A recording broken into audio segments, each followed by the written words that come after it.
Assalamualaikum warahmatullahi wabarakatuh, Ibu. Selamat malam, Ibu. Kenalkan, nama saya Indi Dewi, mahasiswa dari Poltekkes Unpad Jakarta Pusat dari Prodi Pendidikan Kebijakan. Baik, Ibu, saya di sini akan melakukan penyuluhan tentang menuju kehamilan sehat dengan persiapan gizi prakonsepsi. Baik, Ibu, ini ada leaflet, mungkin Ibu bisa mempelajari ini. Saat saya menjelaskan ini, mungkin Ibu tidak paham. Baik, Ibu, sebelumnya Ibu tahu nggak sih apa itu masa prakonsepsi? Nggak tahu itu apa ya? Nah, baik, di sini prakonsepsi adalah masa sebelum kehamilan dari 3 bulan sampai 1 tahun sebelum konsepsi. Nah, masa ini itu sangat penting karena mempengaruhi kesehatan ibu dan bayi. Nah, kesehatan prakonsepsi ini berpengaruh pada perkembangan janin selama kehamilan. Persiapan yang baik meningkatkan peluang kehamilan sehat dan bayi yang sehat. Apakah sudah paham, Ibu? Belum. Maksudnya apa ya, Mbak? Bagian mana yang kurang paham, Ibu? Sebelum kehamilan 3 bulan sampai 1 tahun sebelum konsepsi itu maksudnya Maksudnya itu gimana Ibu sebelum melakukan pembuahan, Ibu? Jadi sebelum melakukan konsepsi ini Ibu bisa mengkonsumsi terlebih dahulu gizi-gizi pada masa konsepsi ini biar itu tadi yang saya jelaskan nanti. Nah, berikutnya ini ada pentingnya gizi pada masa prakonsepsi, yang dimana pertama, gizi yang baik akan menunjang fungsi optimal alat-alat reproduksi seperti lancarnya proses pematangan sel telur, produksi sel telur dengan kualitas yang baik, dan proses pembuahannya yang sempurna. Yang kedua, ada gizi yang baik berperan penting dalam mempersiapkan cadangan nutrisi bagi tumbuh kembang janin. Bagi calon ibu, gizi yang cukup itu dan seimbang dapat mempengaruhi kondisi kesehatan secara menyeluruh pada masa konsepsi dan kehamilan. Baik, yang selanjutnya ini ada kebutuhan gizi yang diperlukan. Yang pertama itu ada karbohidrat, dimana karbohidrat ini sumber energi utama bagi tubuh kita. Karbohidrat ini pada masa prakonsepsi ini dibutuhkan 130 gram per hari dengan memilih sumber karbonhidrat yang kompleks, yaitu seperti nasi merah dan roti gandum. Juga ada protein, di mana protein ini sebagai zat pengatur pembangun dan perbaikan jaringan serta sel-sel yang rusak. Pada masa prakonsepsi ini, protein dibutuhkan sekitar 10-30% energi harian, di mana sumber hewani pada protein hewani ini kita bisa dapatkan dari ikan, telur, daging, ayam, susu. Sedangkan sumber protein nabati ini kita bisa didapatkan dari kacang-kacangan, tahu, dan tempe. Yang ketiga ini ada lemak, di mana lemak ini sumber energi terbesar dibandingkan karbohidrat dan protein. Nah, lemak ini pada masa prakonsepsi membutuhkan 15-30% energi harian. Sebaiknya kita itu mengonsumsi lemak tak jenuh, misalnya itu minyak zaitun, alpukat, dan salmon. Yang keempat ada serat, di mana serat ini tuh sangat penting dalam asupan gizi. Asupan yang kurang ini, asupan serat yang kurang dapat menyebabkan sembelit dan lasit dan obesitas. Konsumsi serat yang cukup penting untuk menjaga kesehatan sistem pencernaan. Nah, kebutuhan serat pada masa prakonsepsi ini sekitar 30-38 gram per hari, di mana serat ini kita bisa dapatkan dari buah, sayur, kacang-kacangan, dan dikonsumsinya itu secara bertahap ya, Ibu. Yang kelima itu ada cairan, di mana Ibu tuh lebih baik minum sekitar 1,5-2 liter per hari, di mana air putih itu ada pilihan yang terbaik ya, Ibu. Selanjutnya itu ada kebutuhan gizi Yang diperlukan selanjutnya itu ada vitamin A, di mana vitamin A ini penting untuk pertumbuhan, penglihatan, dan sistem imun kita. Nah, pada masa prakonsepsi ini, dia membutuhkan 600 mikrogram dan wanita 500 mikrogram. Nah, sumber dari vitamin A ini kita bisa dapatkan nih dari daging, kuning telur, susu, mentega, wortel, tomat, kacang panjang, dan bayam. Yang kedua ini ada vitamin D, di mana vitamin D ini penting untuk kesehatan tulang dan gigi kita. Di mana pada masa prakonsepsi ini baik pria maupun wanita itu membutuhkan 15 mikrogram. Nah, sumber yang kita dapatkan ini dari hati, telur, dan ikan.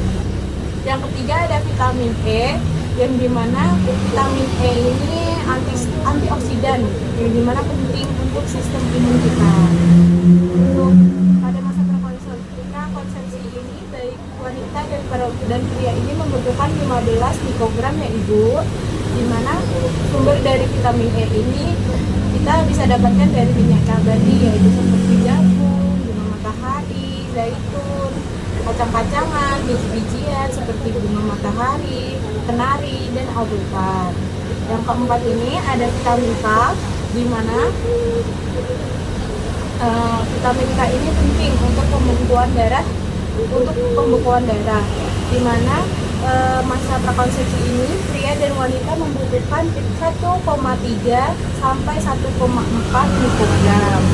Sumbernya itu yaitu bisa dapatkan dari alpukat, minyak kedelai, sayuran hijau, pisang. Yang kelima ada vitamin C, yang dimana penting untuk penyerapan zat besi, sistem imun, dan produksi kolagen. Untuk masa prakonsepsi ini pria membutuhkan 90 mg dan wanita 75 mg. Sumbernya itu kita bisa dapatkan dari buah dan sayuran segar. Yang selanjutnya itu ada asam folat, di mana asam folat ini merupakan penting untuk perkembangan otak janin. Jadi asam folat ini itu penting untuk mencegah kecacatan pada janin, yaitu seperti hidrocephalus, encephali, seperti itu. Baik, pada masa prakonsepsi ini kita membutuhkan 400 mikrogram ya Ibu, baik pria maupun wanita.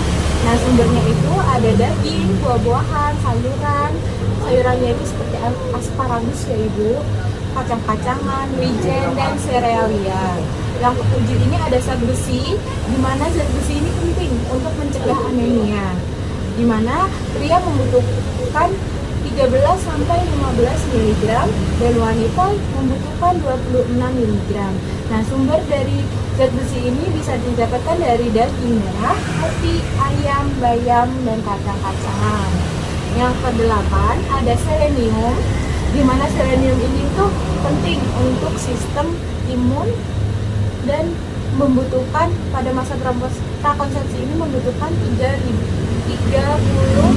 mikrogram dan didapatkan sumbernya itu dari daging, ikan, telur, kerang, biji-bijian, padi-padian.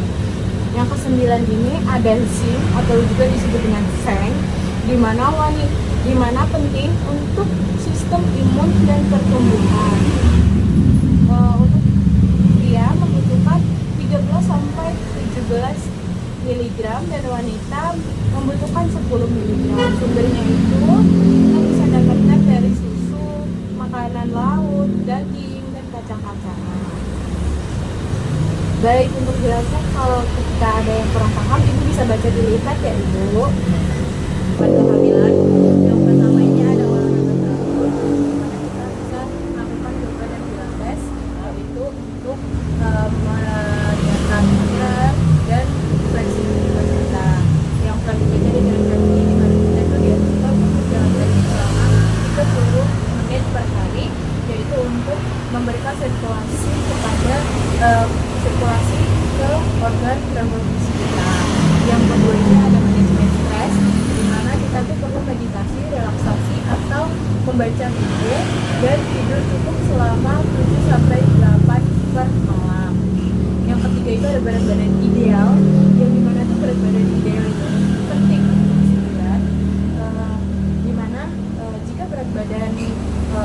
atas kelebihan berat badan, yang underweight yaitu berat badan di bawah normal. Itu bisa menyebabkan gangguan ovulasi, yaitu gangguan ovulasi itu apa sih? Itu tahu nggak? Gangguan ovulasi itu dimana sel ovarium itu tidak bisa melepaskan, dimana kondisi ovarium itu tidak mampu melepaskan sel telur secara teratur atau tidak bisa melepaskannya sama sekali. Yang selanjutnya itu ada pemeriksaan kesehatan konsepsi. Yang pertama itu ada tes darah. Tes darah ini tuh bisa mengetahui apakah ibu sedang mengalami anemia dan apakah kadar gula itu apakah normal. Dan pemeriksaan selanjutnya itu ada pemeriksaan TOX, di mana pemeriksaan TOX itu untuk mendeteksi adakah tanda-tanda infeksi bahaya pada darah. Nah, ibu juga bisa nih mengkonsultasikan kepada dokter atau ahli gizi. Selanjutnya itu ada pola makan sehat masa prakonsepsi, yang dimana pola makanan sehat masa prakonsepsi ini ada dua, yaitu makanan yang dianjurkan dan makanan yang harus dihindari. Yang pertama itu ada makanan yang dianjurkan. Yang pertama ada sayuran dan buah segar, dikarenakan mengandung kaya akan antioksidan, vitamin, dan mineral. Yang B ada protein berkualitas, yang dimana untuk meningkatkan kesuburan dan kesehatan organ reproduksi. Yang ketiga ada karbohidrat kompleks, dimana untuk menjaga kestabilan hormon. Yang terakhir ada lemak sehat, dimana banyak mendukung keseimbangan hormon dan perkembangan janin. Yang selanjutnya itu ada makanan yang dihindari, dimana alkohol dan rokok itu dapat mengganggu keseimbangan hormon dan meningkatkan resiko cacat lahir. Yang kedua ada makanan olahan dan junk food, dikarenakan akan kaya tinggi gula, garam, dan lemak trans, tidak ada kafein berlebihan maksimal, yaitu mengkonsumsi kafein adalah 200 mg per hari, setara dengan 1-2 cangkir kopi. Yang berikut ini ada contoh menu sehat harian masa prakonsepsi, di mana ibu bisa membacanya di internet kita ya ibu. Ada yang Mbak ya? Iya ada ibu. Oh sudah. Apakah ibu ada pertanyaan? Ada sehat harian tidak ada. Baik, selanjutnya saya akan mengevaluasi nih apakah ibu paham apa yang saya lakukan tadi apa tidak. Berikut ada mungkin ibu bisa memilih nih, benar atau salah nggak ya dari pernyataan ini. Yang pertama, soal pertama, pernyataan yang pertama yaitu ada masa prakonsepsi hanya penting bagi wanita karena hanya wanita yang akan hamil. Termasuk benar atau salah? Salah.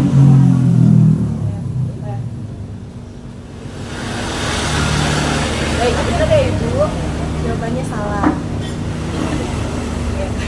Selanjutnya soal kedua ada pernyataannya, konsumsi vitamin C selama masa prakonsepsi membantu penyerapan zat besi dan meningkatkan daya tahan tubuh, yaitu benar atau salah ibu? Benar. Saya pilih, saya sampai. Baik, jawabannya benar ya ibu. Slide selanjutnya, pernyataan yang terakhir ini ibu. Asupan gizi yang baik pada masa prakonsepsi dapat meningkatkan kualitas sel telur dan sperma. Benar atau salah ibu? Benar. Saya akan membacakan kesimpulannya ya ibu. Gizi prakonsepsi ini tuh memainkan peran krusial dalam kesehatan ibu dan perkembangan janin. Masa prakonsepsi periode 3 bulan hingga 1 tahun sebelum kehamilan adalah penting bagi calon orang tua untuk mempersiapkan diri secara fisik dan kesehatan. Asupan nutrisi yang seimbang termasuk karbohidrat, protein, lemak, vitamin, dan mineral sangat diperlukan untuk mendukung proses pembuahan dan pertumbuhan janin. Nah, pola hidup yang sehat seperti olahraga teratur, manajemen stres, dan menjaga berat badan ideal Ini tuh juga berkontribusi nih pada kesiapan kehamilan dan menghindari makanan olahan, alkohol, dan kafein merupakan langkah penting untuk mengurangi resiko komplikasi kehamilan. Dengan perhatian terhadap gizi dan pola hidup yang sehat, calon orang tua dapat meningkatkan peluang untuk memiliki kehamilan yang sehat dan melahirkan bayi yang tumbuh dengan baik. Dan kesadaran akan pentingnya gizi properti adalah kunci untuk merencanakan kehamilan yang sukses. Baik, terima kasih ya Ibu atas perhatian